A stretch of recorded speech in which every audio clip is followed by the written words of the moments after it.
बिस्मिल्लाहिर्रहमानिर्रहीम अस्सलाम वालेकुम। हुकूमत और इलेक्शन कमीशन ऑफ पाकिस्तान के लिए इस वक्त फार्म 47 की नशिस्तों को बचाना एक दर्द सर बना हुआ है। खास तौर पर इस्लामाबाद की 3 नशिस्तें जिन पर जस्टिस तारक महमूद जहांगीरी ने उनको घेरे में लिया हुआ है, सदारती आर्डीनेंस आने के बावजूद अब तक ये ट्रिब्यूनल रिटायर्ड जजेस पर मुश्तमिल क्यों नहीं बन सके। किस तरीके से सिकंदर सुल्तान राजा ने अब आखिरी उम्मीद काजी साहब पर लगाई है और काजी साहब ही सिकंदर सुल्तान राजा और इलेक्शन कमीशन ऑफ पाकिस्तान के इन मेंबरान को बचा सकते हैं। क्या होने जा रहा है, बहुत आम खबर है, इसकी तफसील मैंने आपके सामने रखनी है।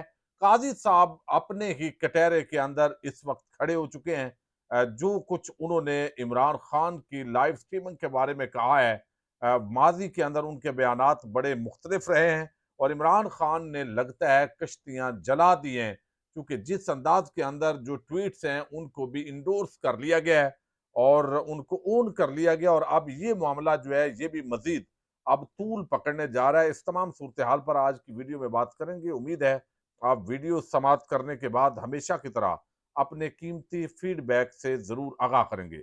अच्छा, एक तो जिस अंदाज के अंदर आपने देखा है हमूद रहमान कमीशन रिपोर्ट जो है उसको ले जाना, शेख मुजीबर रहमान और याहिया खान, इनमें से गद्दार कौन है, ये इतना सेंसिटिव मामला है कि पाकिस्तान की जो अफवाज हैं वो शुरू से अपने जो है वो इस शख्स को तस्लीम करने के लिए तैयार नहीं है। यानी पता उनको भी है जो कुछ हुआ है, वो भी पाकिस्तान की फौज है और जो अहमद फराज के वो अशार हैं जिसके अंदर वो बताते हैं कि हमने आपने ढाका को के अंदर सरेंडर किया, लेकिन इसके बावजूद हमने आपको अपनी पलकों पे बिछाया कि कोई बात नहीं, हमारे ही लोग हैं। लेकिन फिर आपने जो है वो गाजियों ने क्या किया, ये इस हवाले से भी उन पर भी बड़ी पाबंदियां लगी। तो अब इमरान खान भी वही बात कर रहे हैं जो मादी के अंदर नवाज शरीफ या मरियम नवाज करते रहे, जो पीपल्स पार्टी के पॉलिटिकल जो एलीट है वो करती रही है।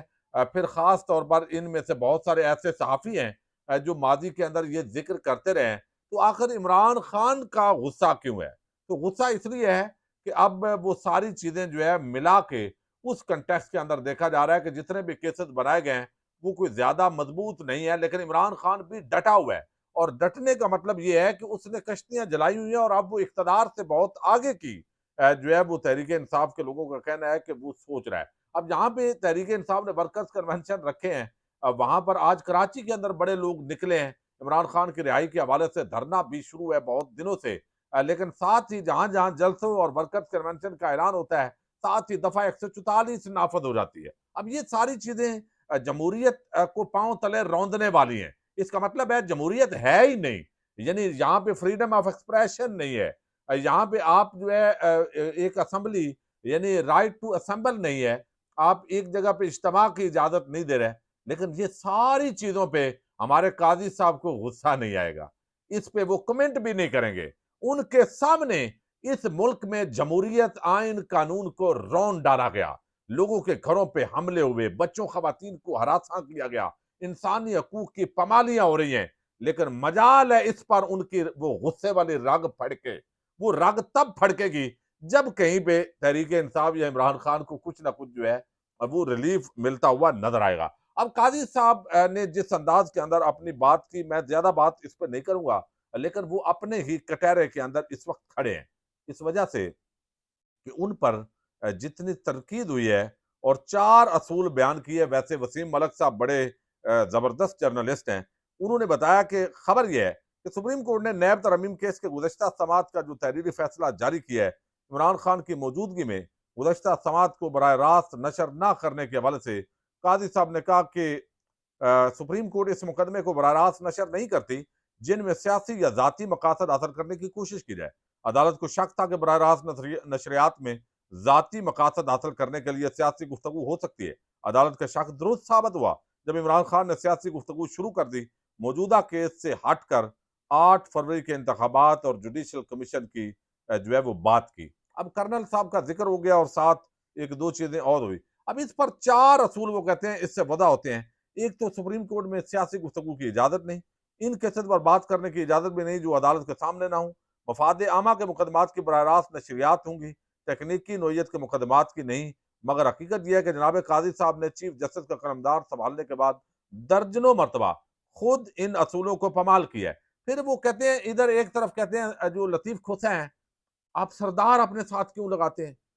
दूसरी तरफ इमरान के साथ न्यादी न्यादी बार बार लगाना, वो सारी चीजें हैं। तो काजी साहब जिस अंदाज के अंदर उनकी शख्सियत, उनके रिमार्क्स के अंदर तजादात हैं, और जो बुग़्ज़ और नफरत और अनाद तहरीक इंसाफ और इमरान खान के हवाले से वो इतनी वाज़ेह हो गई है कि वो अब उस कुर्सी पे बैठ के जो भी कर लें, यानी वो अपनी क्रेडिबिलिटी जो है वो तकरीबन लूज कर चुके हैं। अच्छा, दूसरी जो बड़ी हैरानकुन खबर थी मेरे लिए भी, और वो खबर ये कि भाई 3-4 दिन हो गए, एक सदारती ऑर्डिनेंस आया, उसके तहत चूँकि फ़ॉर्म 47 की टेंशन है, जब ये पकड़े जाएँगे और ओरिजिनल फ़ॉर्म 45 अगर मैच हो जाएँ, तो फिर तो सीटें तो गई। और ये सारी बुनियाद है, इस्लामाबाद के 3 हलकों से मामला शुरू हुआ है, और हलकों के अंदर भी है, लेकिन यहाँ पे तो पकड़ लिया गया ना, क्योंकि जज खड़े हो गए हैं, और खड़े होने के बाद अब जजेस को मैनेज करना मुश्किल हो गया है, जो बाज़मीर जजेस हैं।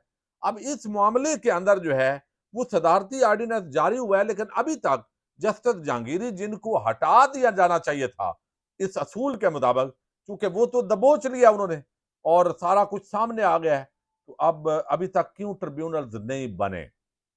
तो ये एक बड़ा सवाल है, चूंकि सदारती ऑर्डिनेंस जारी होने के बावजूद भी नहीं बन सके। और गुज़श्ता रोज अता तारड़ और आदम नज़ीर तारड़, ये दो जो तारड़ हैं नून लीग के, इन्होंने इलेक्शन कमीशन ऑफ पाकिस्तान में चीफ इलेक्शन कमिश्नर उनके साथ मुलाकात की है।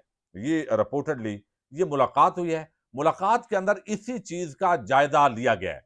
ये सर जोड़ के बैठी है हुकूमत और इलेक्शन कमीशन, चूंकि दोनों की बुनियाद फार्म 47 है, और दोनों की गर्दन इसी के अंदर जो है वो फंसी हुई है।